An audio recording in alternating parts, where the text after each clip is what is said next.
In case you were wondering, the new moon described in the previous video was unlikely to be helpful to two of our favorite citizens.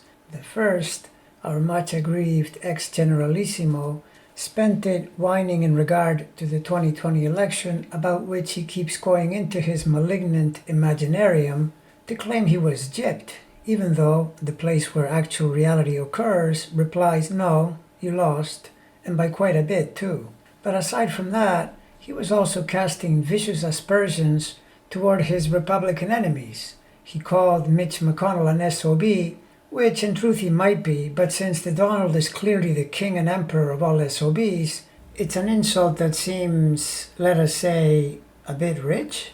And he also attacked Tony Fauci, calling him a fraud, which again is pretty funny, since he is the worst and most notorious fraudster and grifter the world has ever seen. The clear contrast between Fauci, a decent man, and the Orange Menace, indecency personified. At 22 plus degrees Aries, that moon was squaring his 12th sign Saturn-Venus conjunction, so I'm sure he felt frustrated, but since it also trined his Mars, taking aggressive action would appeal. And in his case, this tends to be the most frequent way it happens, which is via caustic speech. And notice that concurrent with this recent new moon, Mars was also transiting over his Sun, thereby emphasizing an already outsized ego, as well as adding a huge impetus to express his vulgar self. The news punditry seems to be saying that his off-the-rails, excessively martial, vulgar speech turned off Republican donors, which is never a good thing.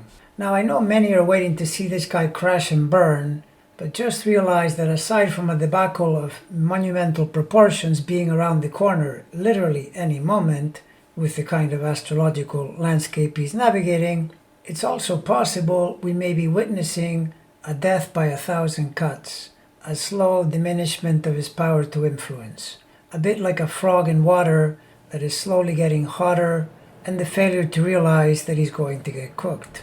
Meanwhile, our other favorite character, Congressman and potential soon-to-be indicted sexual offender Matt Gaetz, was experiencing it as an opposition to his natal Pluto. And even though he was pretending to be the second coming of the Hulk, who will fight off those deep state ghost images in his head, I would say he was probably feeling some fear or maybe full-on fright. Nothing like irritating your Pluto to scare yourself out of your wits, or in this case, nothing like multiple and very credible news stories pointing to your coming demise, an account of your partner in crime, almost certainly negotiating reduced jail time by throwing you under the bus. This past weekend, I got wind of the fact that many women are enraged about this guy's abominable behavior and that they are hoping for justice and retribution. Well, I'll tell you, his astrological landscape is not as bad as the hellscape the Orange Menace is facing, but it's still no picnic.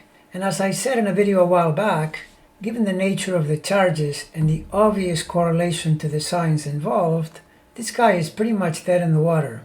It's a good thing he would never be smart enough to understand how astrology works, or I guarantee you he would be in full-on panic mode staring at the Saturn-Uranus action that is coming his way. Ah well. Couldn't happen to two nicer guys, right?